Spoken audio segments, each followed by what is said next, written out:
Hey everyone, I'm Gracie. Welcome to the Grace of a Military Child podcast. The world should know how unique military children are. We may look like normal children on the outside, but we go through some pretty extraordinary circumstances that shape us to the leaders we are today. Keep listening to hear the incredible journey this week's guest has been on.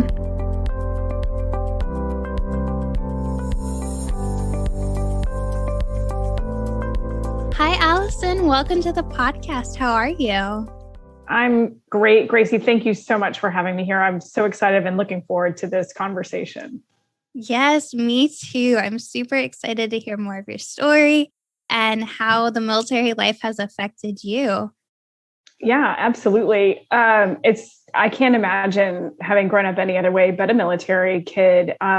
My dad was already in the Air Force when my brother and I both were born. I have a younger brother who's younger by 20 months. He was already in the Air Force when we were born, and he retired when I was in my sophomore year of college. So I guess it would have been right after my brother's senior year. So from high school, my brother had it through high school. I had a couple of extra years, but growing up in a military family, and we actually moved around, I think, a little bit more than most enlisted families do. My dad was in maintenance on C-5s and C-130s, and had some specialized skill sets that I think as I get older and have been in the professional world a little bit, maybe things he can't tell me too much about. But at the time, we just knew that he was traveling a lot and going to strange places. And then we were living overseas quite a bit. We lived in Portugal and we lived in Germany. So by the time I was 16, I'd lived about a third of my life overseas. And the rest of the time I'd been going to school on military bases. So coming back and going to high school in the States in sort of a public high school was a really different experience for me.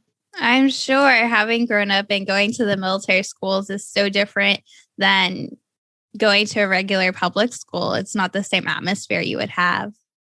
No, it's true. And I think especially for kids who lived overseas, there's just so much transience that goes on. You know, you have people coming and people going, and right. And so what I really took away from all of that experience is, and now I think you probably know this from reading my background, I'm in the political world. And so I think that all really contributed to my ability to make friends quickly, my ability to sort of accept people as they are and to meet them where they are.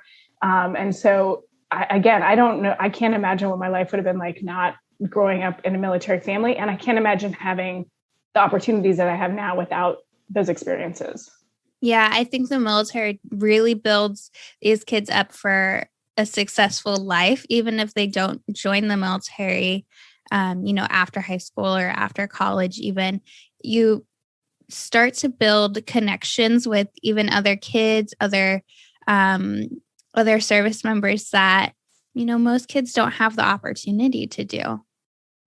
Yeah. And I don't know if you were talking about this on your podcast or I just read it somewhere else recently. Is it 4% of the American population that actually serves? Is that a stat you gave? I don't think I gave it, but it is a small stat of how many actually serve. Yeah. It never occurred to me and it never entered my mind that I might join the service.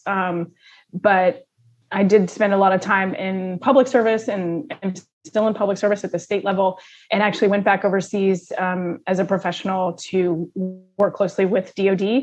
And so that was a lot of fun trying to play translator for my friends who had never worked with DOD before, and kind of, the hierarchy and the very structured bureaucracy that comes along with being in the professional military as well. So that extended all that experience again, just extended into my professional career and gave me an opportunity to serve others in a way that maybe I wouldn't have otherwise been able to. Yeah, it's definitely a whole new world looking at civilian life and then military life, and the experiences you have, the terminology, there's so many differences between the two different lifestyles that you don't even think of when you're, living the military lifestyle. Like, you grow up, and most kids that I spoke to, I had a different experience, but most military kids I've spoke to, they're like, we only know what the commissary is. Like, we don't understand why people would go to a local supermarket to get all their groceries when we can just go to the commissary. it took me the longest time to understand what a private label was. Like when you go to a grocery store and they would have the grocery stores, I was just like, what is this? I don't, so yeah, I think, in a way you get this sort of cocoon built around you and, right. and this very safe space that's created, in a lot of ways, when everything else seems to, in a military life can be very topsy-turvy. Yeah, for sure. So you mentioned moving a lot and probably more than the average. Where did you move to? How many times did you move?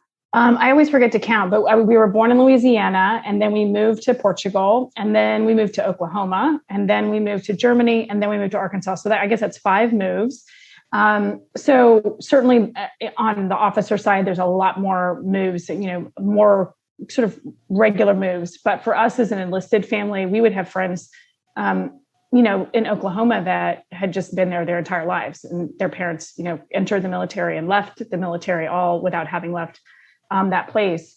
So my parents are both from Southwest Missouri and grew up in a very rural part of the country. So for them to have joined the military together at all, I mean, my mom as a spouse, but for them to join the military at all was sort of like an oddity. And then for them to kind of have this wanderlust where they're moving far away from family and to these foreign countries that rarely people visited, it really also, that experience just really imbued in both my brother and me this very strong sense of love of culture and love of learning and love of travel.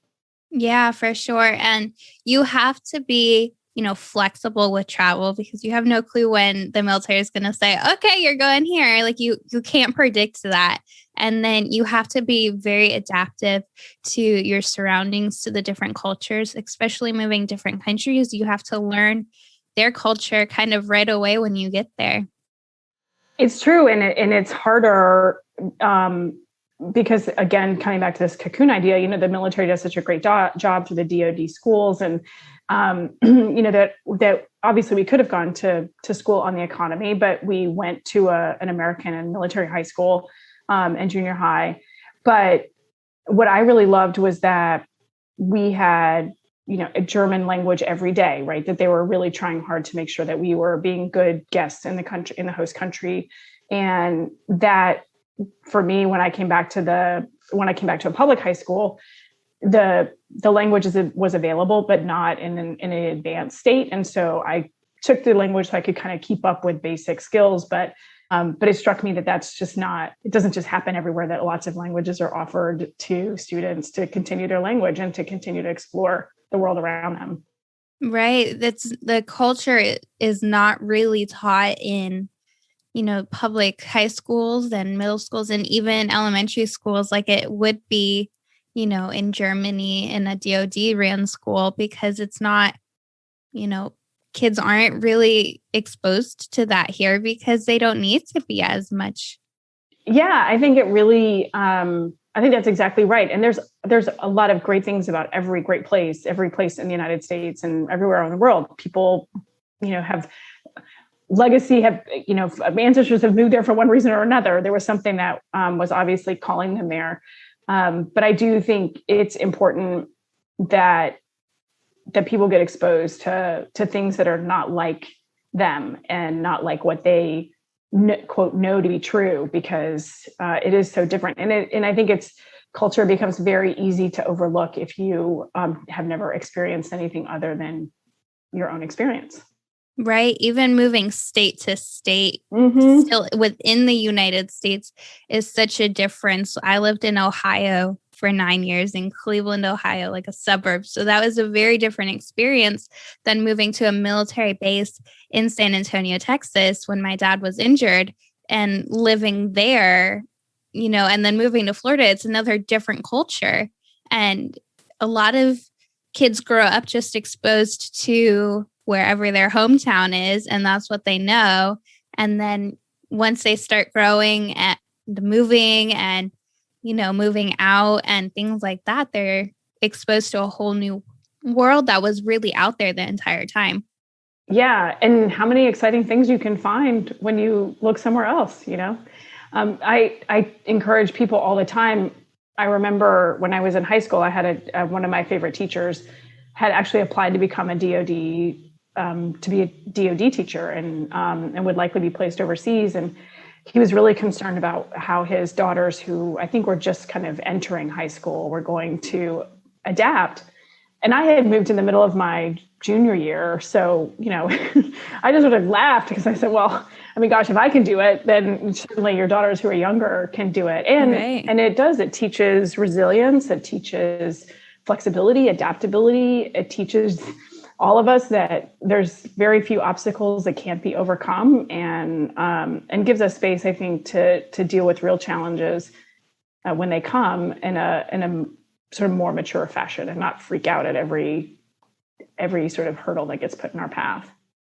Right. And I think the military does a fantastic job at teaching just the military kid community of what it's like in the, quote unquote, real world of, you're not going to be sheltered or, in that cocoon your entire life. You're going to have to go out and you're going to face these challenges, and you have to be resilient through them. You have to be able to adapt to whatever circumstances come your way, because what are you going to do if you can't do that? That's true. And, as you enter into this next phase of your life and taking on new challenges and things that you're looking forward to doing in the future, gosh, I mean, I just can't think of better skill set to be armed with than to do that and to be ready for anything. Yeah, I think, talking to, my friends that I had in Texas and, lost contact with and then, regained contact with through this podcast, it's like, we were so young and, we were childish at some points. But now looking back at it, like we have grown so much because of the military lifestyle that we wouldn't have if we didn't have that behind us. Yeah. Well, speaking of catching up with people that you might have lost contact with. So my brother is actually married to another military brat that she and her brother and my brother and I were all around the same ages, and lived in Germany together. And we moved away in the early 90s and went to separate places. And somehow I got reconnected to her brother. And my brother said, I really want to get connected to Andrea again. And can you put us in touch? Now they're married. They have 2 kids. I mean, it's just amazing. Wow. They reconnected after, gosh, that was probably like 10 years, and now they're married. So there's great stories that come out of all of this. Yeah. The military community is so small, and we're in this, huge world that it's just like a family that you don't realize is there until you actually do realize it's there. Yeah. And you just have to scratch the surface. It's not even that deep, or especially now with social media, it's so easy to track people down and easier. And so, if you can't find somebody on social media, it's sort of a fun game a mystery to solve.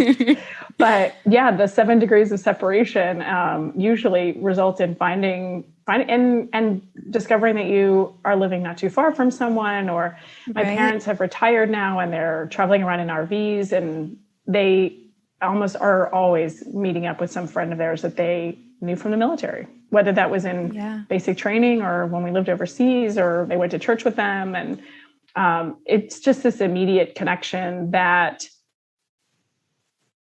I'm sure that other people feel it, but I feel with the military, it's just so much more crystallized. It's just that immediate connection that that binds us all together. Yeah. And that's what I like to see through this podcast. Like, you and I have never met before, but here we are able to have this conversation about the military life because it's just so tight knit like that. And like the other people I've had on this podcast, some of them I haven't met before, but we were able to have the conversation like we've known each other for years. It is incredible. And it's very special. It is very special. It is. Yeah. Do you have a favorite place you've lived out of your moves that you had? Yes. Well, I loved living overseas. It was so much fun both times. The first time in Portugal, we were really young, but I have very vivid memories of like bullfights and bull runs in the streets and beautiful Spanish style homes and flowers. And I just had this really great sort of sensory memory of being there. And then living in Germany for 4 years was really incredible too. And to be in the like really formative sort of middle school and early high school years, again, to just ingest all of that culture, not just from Germany, but again, my parents are big travelers. So we would go traveling in the summer, or I played on a traveling softball team. And so we would go to different places to play sports.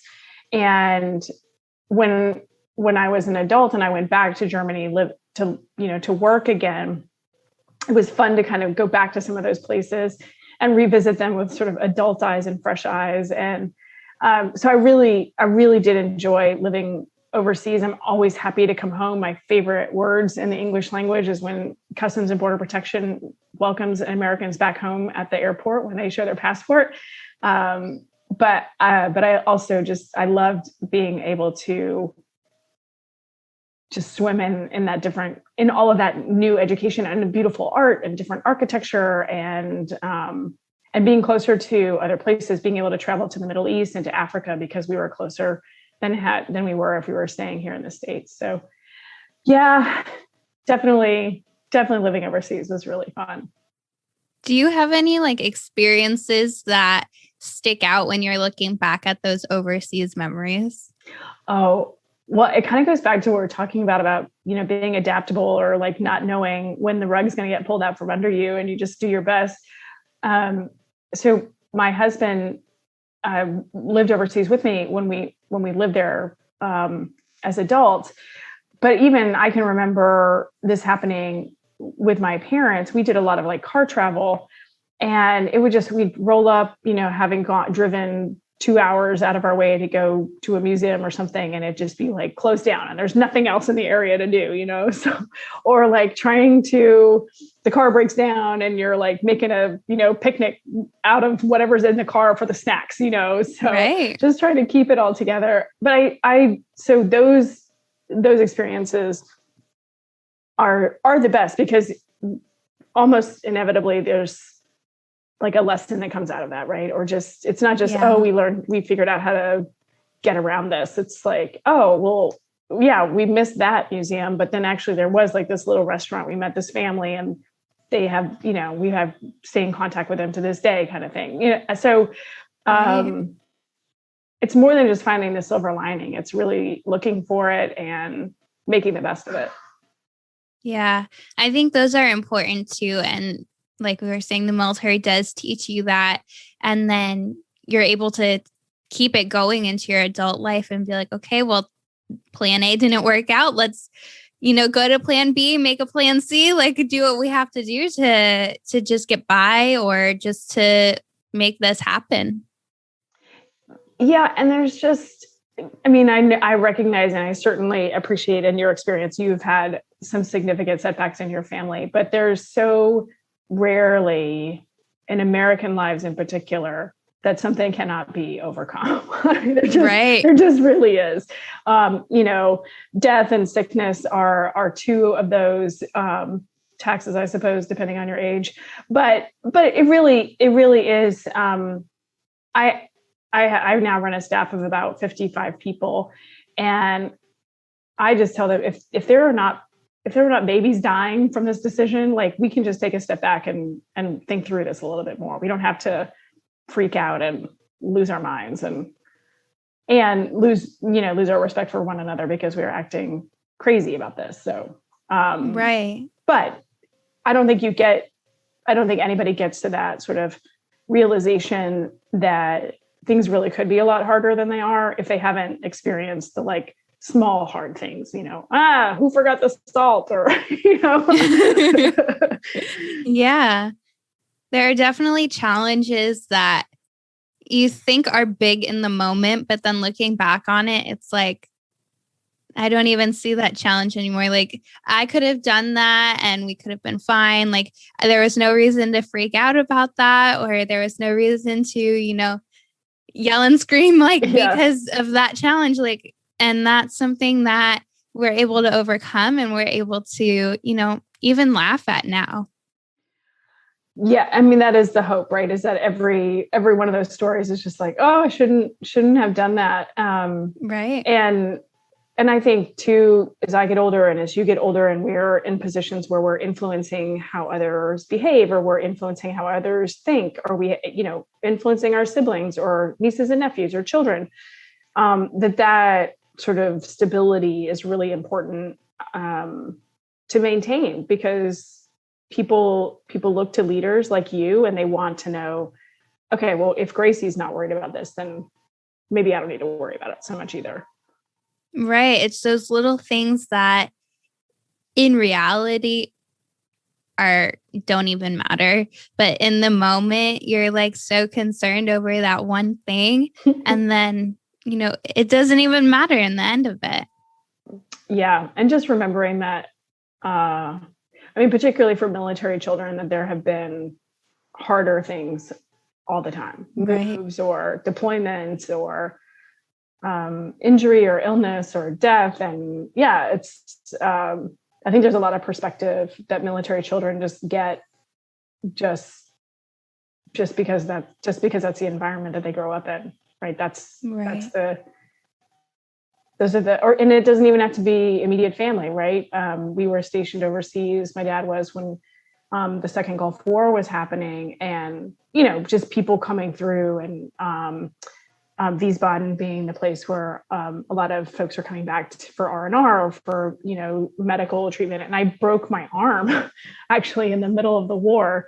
And I think I got treated just basically like a field doc would treat somebody in the field. I had my arm reset without painkillers, and they sent me on my way. So, oh my goodness. Yeah. So, yeah, I had forgotten about that. But yeah, so I think that just the idea of, there's so much like sort of day-to-day adversity, even small things that help people grow in their character and in their leadership. And so that's my takeaway. Right.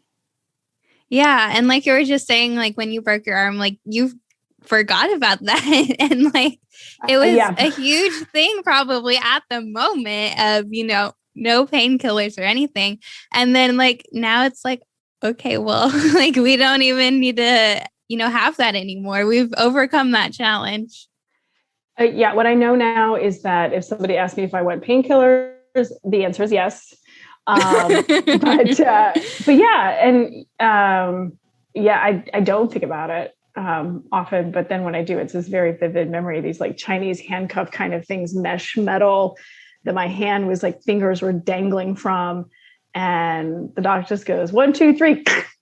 And I think I screamed like it was nobody's business. My poor mother must have been just horrified. So, oh my gosh.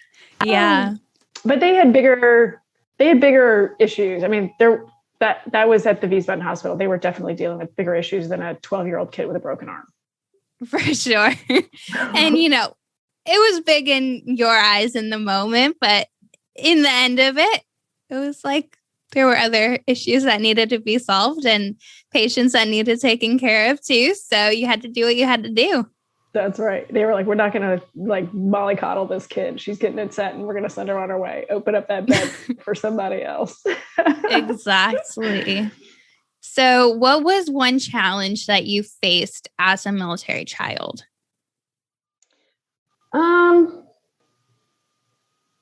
I always found it very challenging to go back sort of full circle. I just always found it very challenging to try to understand the culture of wherever we were moving.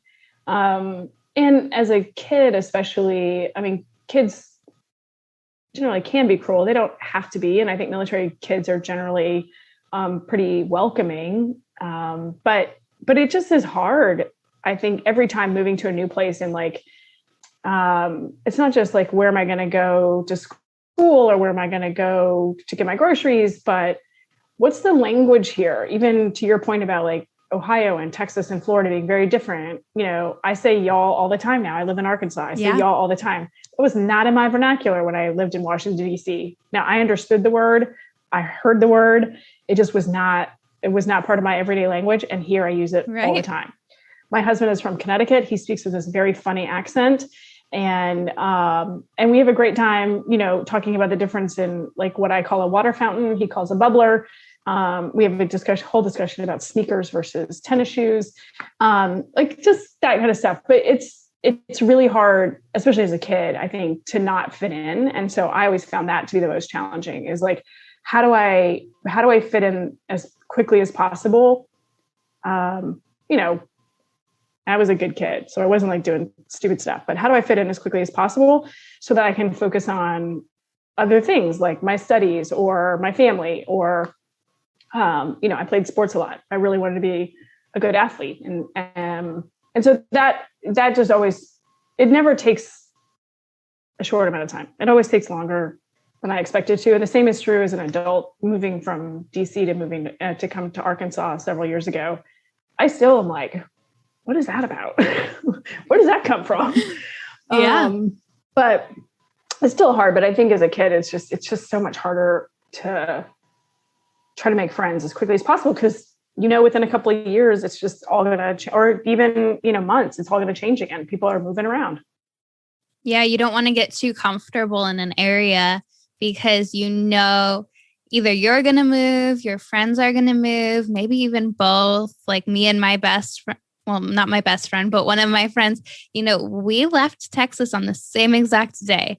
Like we were both going different directions. So like we left the same day, and, we had to deal with that. And, sometimes it's for the good, and sometimes it's hard, and it's not easy to adapt to those places, but it's definitely a challenge, same way with y'all. Like my mom didn't use the word, and then we moved to Texas and everything is y'all. It's y'all go do this, y'all do that. Like, it's part of our dictionary now. Yeah. Yeah. Humans are incredible, really just adaptable beings. And, so yeah, I think the trick is to just make sure you get caught up in the vernacular and not, bad activities as a kid. But I don't know. Most of the bases I lived on were pretty clear about what was allowable and what was not. And parents would end up being disciplined even more so than the kids, which was an easy way to kind of keep order. Yeah. And a lot of people don't even realize that living on base and having a parent in the military, that when the kid makes a mistake and messes up or gets into trouble, the kid is most of the time not going to be punished or in trouble or anything. It's going to be the parent. And then the kid gets in trouble, through the parent, because the parent's in trouble. Yeah. And I think that builds maybe a better sense of community and our responsibility to one another, not just in the military family, but just as community members, as citizens, and that our behavior has consequences, good or bad, on not just ourselves, but on others. And, my dad did some first sergeant roles when he was in the Air Force. And, he was just like, I don't care where you are. I don't care what time it is. If you need a ride home, you call me. I'll be there in 20 minutes, that sort of commitment to community health and the safety of another person is very admirable. Yeah. It is. And that's something, the military teaches its soldiers. And that's something, these, service members end up teaching their families, and, even the spouses that don't grow up around the military life, and then trickles down to the kids for sure. Yeah, it does. It's a great lesson. It's a great lesson. It is. Yeah. What is something that you enjoyed about the military life? We talked about the challenges, but what is something that came easy to you or that you really enjoyed about it? I really enjoyed the diverse experience that I got. So on one hand, it was always challenging to sort of, learn new cultures, but then it was like, at some point I'd be like, all right, I got this. And then I could really explore the, sort of maybe not the core things, some things that kind of on the fringe or like on the margins, and random history that would go on at this castle that nobody knew anything about, really. So I really enjoyed that. And as an adult, what I truly, truly appreciate now is the friendships that I made. And there's a group of 4 girls that I still keep in touch with from junior high. And, we're not in touch every day or even every month, but a couple of years ago we got together, for like a reunion, and we've gone to weddings together. And it's very gratifying to have, especially growing up in a family that moved around a lot. It's very gratifying to find those friends that stick with you over multiple decades. And so I really, really enjoyed that about growing up as a military kid, meeting new friends and then getting to keep them. Yeah. And it's definitely hard to keep those friends because you're moving so often, they're moving so often. And, in my generation, we had a little bit more technology. And so we were able to, keep that up a little bit. But most of the time, you were pen pals, you had to send letters to keep in contact because there wasn't really any other way of communication. That's right. And when like MySpace and Facebook first came along, it was really a boon to find people that I lost touch with and vice versa. But yeah, I have tons of letters, probably still in my parents' house somewhere, tons of letters of writing to friends in different random places. And and really letter writing is kind of an art that's lost these days. You just don't see a lot of it. One of my favorite things is getting personal mail, handwritten mail in the mail. I'm just like, it's not just that I don't want to get bills. It's that there's something very personal about someone sitting down and taking the time to handwrite a note and then put a stamp on it and put it in the mailbox, as opposed to just typing out a few sentences and hitting send on a computer. It's a more involved process. Yeah. And it's definitely, like you said, more personable. And, it's nice to know that someone actually took the time to write out the letter and then, mail it away. And then, it's not a direct response either. You can't just, like you said, on a computer, hit send and then wait a couple minutes and then you get a response. You have to wait a couple of days for your letter to send and then a couple of days for their letter to send. So it's like a back and forth process of just waiting for the letters to send. Yeah. And I could go into a whole diatribe about how this has ruined American communication and communication among human beings, but I won't. But yeah, it's a lost art. And sometimes what we say in the heat of the moment really shouldn't reach anyone else's ears. Yes, that's a good point. You have a little more time to think as you're writing a letter than you do a text or an email. That's true. So how did military life influence you to get to the political world and get into the government like you are today? Well,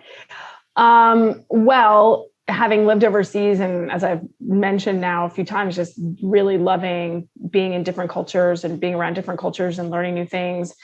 When I came back from Germany, I was a junior in high school, and I knew I was going to go to college. I didn't know where, but I really wanted to do something in international relations or international diplomacy.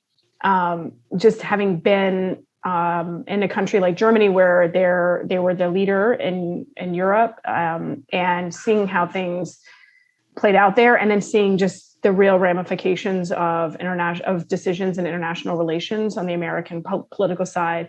I think living it, I wouldn't say that I was like, oh, I want to be in that business, but it was just interesting to me. And so I decided ultimately to go to the University of Arkansas. They didn't have a really strong international program, but they did have a political science program. And I took several classes in the international arena. And I was pretty sure when I graduated from college that I was going to go take the Foreign Service exam and that I was going to go into the State Department. And so I actually moved out to Washington, D.C. right after I graduated from college because I was a first generation college student. And so I wasn't really sure what people with political science degrees did. Right. And so I went to a place where I thought someone would likely go if they had a political science degree. And I thought, oh, I really want to go to Georgetown because they have this really excellent Master of Science in Foreign Service. And anyway, that did not end up happening for various reasons, but primarily because I ended up working for then Congressman Asa Hutchinson, who was the congressman from the district where my university was. And he was such a great leader and a great boss. And so I just kept working with him. And he was appointed when he was in Congress, he was appointed to be the DEA administrator. And then after 9/11, he was appointed to be part of the new Homeland Security Department. And so I just sort of followed him around to these different places. And really just because it seemed like the natural next step, or I didn't have anything better coming along. And he decided to come back and run for governor in 2006. And I said, well, I probably should find out if anyone else will hire me. I've been following you around for several years. And so I went back into federal service and moved overseas myself.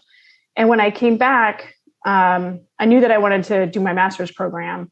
And I did that. I did an MBA. And when I finished that program, he had been running for governor again. And so I just said, listen, we worked together for 7.5 years. We didn't work together for 8 more years. And now I really want to come back to work for you if you win as governor. So, I mean, I guess that's a long way of saying, one, it just shows the power of relationships and networking and doing a good job. I mean, I think I did a good job for him early on. Otherwise, he wouldn't have asked me to keep coming around.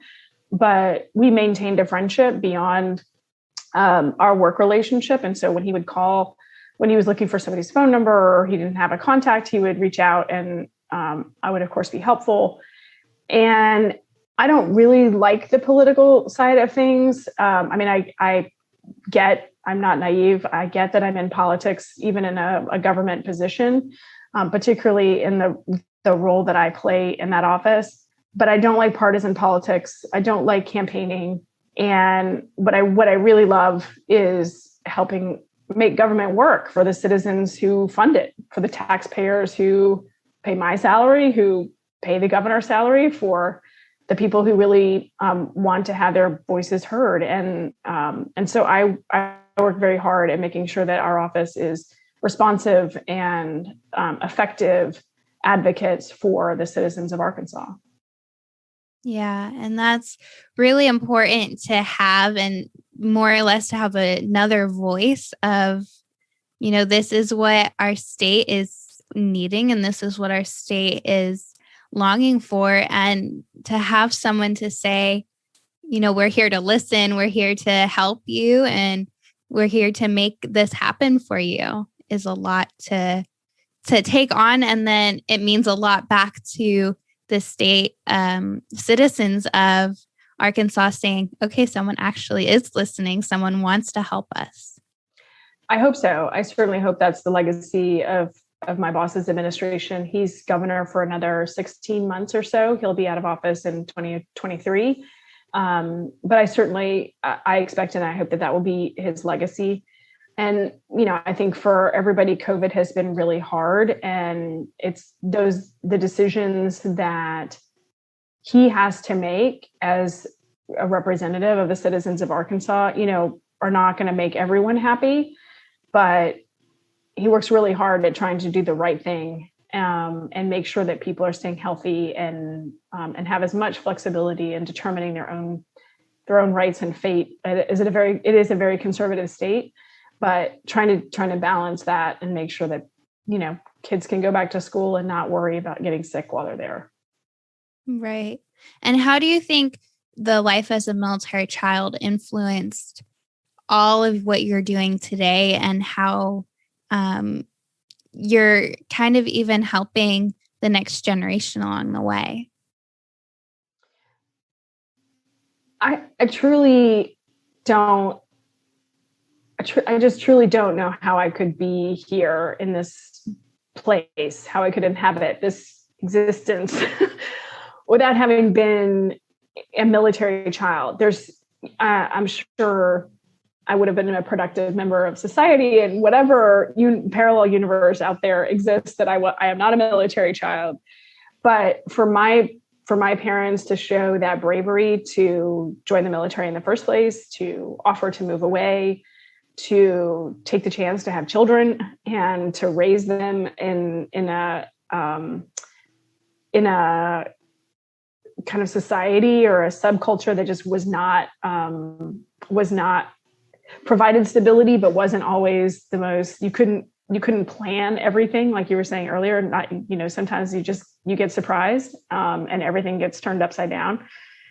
But I also recognize that I'm very different. I have a lot of other peers that are chiefs of staff to governors across the country, and we're not all alike, and they all do very great jobs for their bosses. But for the job that I want to do, is absolutely built upon those foundations of being curious, being interested in learning, being adaptable, being open to other opinions and ideas and cultures and experiences, and embracing them when it's helpful or interesting to me, and really just waiting to see what comes next, and not putting too much pressure on knowing.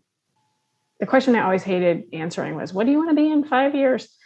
I hated that question because it suggests that there's not going to be something amazing that comes along that could completely change my mind about what I want to do. And I'm all for people who have 5-year plans. I totally admire them, but that's just not me. And so being ready for what comes next and being risk tolerant in that way is a pretty perfect mix for the job I have now. Right, for sure. And, you could have this perfect plan and, your goals and where you're going to be. And I had that. And then it's like, okay, well, something else came along the way, or, maybe it is a smarter idea to stay at, FGCU for my master's degree, then go to Orlando for my master's degree. Like, things change, things come up along the way where it's like, okay, well, while that sounded like a great decision, yesterday or a week ago, a month ago, maybe it's not the best decision to make now. There's something else that came along the way. Yeah. And it takes a lot of maturity to take in new information and be willing to change your mind. And that's not something that politicians are known for. But I do think that it's not just in terms of like where someone wants their life to go in a few years. It's also just, can I learn new things, and can I incorporate them in a constructive fashion into my worldview? And perhaps my worldview changes slightly, and the perspective and the lens is just slightly different. But how much more exciting it can be when you're not rigid. Yeah, when you don't have like this exact plan or schedule that you're trying to stick to, by the minute, you miss out on so many different opportunities that could have changed your life or could have played a major role in your life. Yeah. And I don't mean to sound like Sheryl Sandberg here, but I rarely say no to being introduced to new people or trying a new restaurant or trying a new cocktail. Like it could be horrible, but at least I know not to do it again, not to do that specific thing again. But because otherwise in the last 3 months, actually, I've been introduced to 3 people, all through friends who are very dear to me, and said, can you help this person, or can you meet this person and network with them and just bring them in as you feel is appropriate. And I've just been so delighted now with 3 new friendships that didn't exist 3 months ago, all because I said, sure, I'll go to coffee. Yeah. And it's so hard, and, there's the quote that goes, when you say no to one thing, you're saying yes to another thing, but you have to be very cautious about what you're saying no to and what you're saying yes to, because you miss those opportunities. You miss those opportunities to have friendships or, to try a new restaurant that might be terrible. Yeah. Like you miss those opportunities. Yeah. To warn people off of potential, food poisoning. Absolutely. Yes, for sure. Like you never know what could come out of a situation. It's true. Hopefully it's a good experience though. Yes. We always hope for the best, but, tend to expect the worst. Mm-hmm. Yes. So what is one final piece of advice that you would give to another military child? Oh, I think I would just say hang in there. It's almost always worth it, just take it in stride, try to put it in perspective, and hold on for the ride because it's fun. Yeah, for sure. I totally agree. And you never know the experiences you're going to have, the people you're going to meet, the places you go. And it's definitely a wild ride, but it is one to stick around for.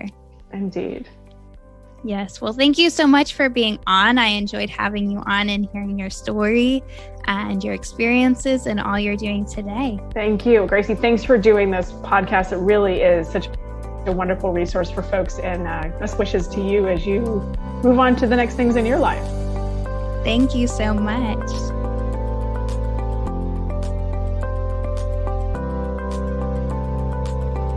Thank you all for listening to this week's episode of Grace of a Military Child podcast. If you enjoyed listening, don't forget to follow, like, share, subscribe, review, and comment.